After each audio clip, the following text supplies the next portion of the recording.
ബോട്ടിൽ വെള്ളം എടുത്തു വെച്ചാൽ എക്സാമ്പിളാണ് പറഞ്ഞത് 120 വെള്ളം എടുത്തു കഴിഞ്ഞാൽ അതിനകത്ത് വരുന്ന ബോട്ടിലെല്ലാം ഫസ്റ്റ് ഡേ തന്നെ എല്ലാവർക്കും കൊടുത്ത് തീർത്തിട്ട് നമസ്കാരം.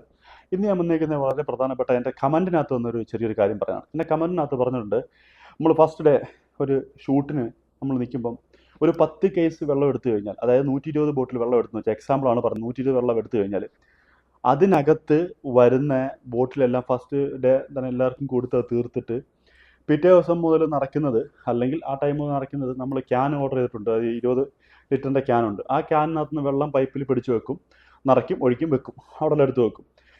ഇത് തന്നെയാണ് ഒരു 30 ദിവസം ഷൂട്ടിംഗ് ഉണ്ടെങ്കിൽ ആ 30 ദിവസം കൊടുക്കുന്നത്. പിന്നെ സ്പെഷ്യലായിട്ട് ഒരു കേസ് വേണമെങ്കിൽ അല്ലാതെ ഇറക്കി വെക്കും ഡെയിലി. പിന്നെ ഈ ഡയറക്ടർക്കും മറ്റുള്ളവർക്കും വലിയ വലിയ ആൾക്കാർക്ക് അങ്ങനെ കൊടുക്കാൻ വേണ്ടിയിട്ട്. പക്ഷെ മറ്റുള്ളവർക്കെല്ലാം കുടിക്കുന്ന വെള്ളങ്ങൾ ഈ വെള്ളം തന്നെയാണ്. അതിൻ്റെ ഒരു കാരണം പറഞ്ഞുതരാം. പക്ഷേ പ്രൊഡക്ഷനിൽ ബില്ല് വരുമ്പോൾ ഒരു കേസിൻ്റെ ബില്ലിൻ്റെ പൈസയില്ല. ഫസ്റ്റ് ഡേ 10 കേസാണ് മേടിച്ചിട്ടുണ്ടെങ്കിൽ 30 ദിവസവും വരുന്നത് ഈ 30 കേസ്, അതായത് 30 ദിവസവും വരുന്നത് ഈ 30 കേസിൻ്റെ ബില്ലാണ് വരുന്നത്. പക്ഷേ യഥാർത്ഥത്തിൽ അവിടെ നടക്കുന്നത് ഈ വെള്ളം കൊടുത്തത്. ഇതിൻ്റെ കമൻറ്റിൽ വ്യക്തമായിട്ട് ഒരാളൊന്ന് പറഞ്ഞിട്ടുണ്ട്, അവരുടെ അനുഭവം തന്നെയാണ്. ഈ അനുഭവം സ്വാഭാവികമായിട്ട് എല്ലാം നടക്കുന്നത്. പിന്നെ കമൻറ്റിൽ അത്രയും പറഞ്ഞപ്പോൾ എനിക്ക് പറയാതിരിക്കാൻ പറ്റില്ല. അങ്ങനെ അടുത്ത നാളെ ഒരു നല്ല ഒരു കിടുക്കം വിഷയമായിട്ട് ഞാൻ വീണ്ടും വരുന്നുണ്ട്. അപ്പോൾ നമുക്ക് അതിനകത്ത് കാണാം.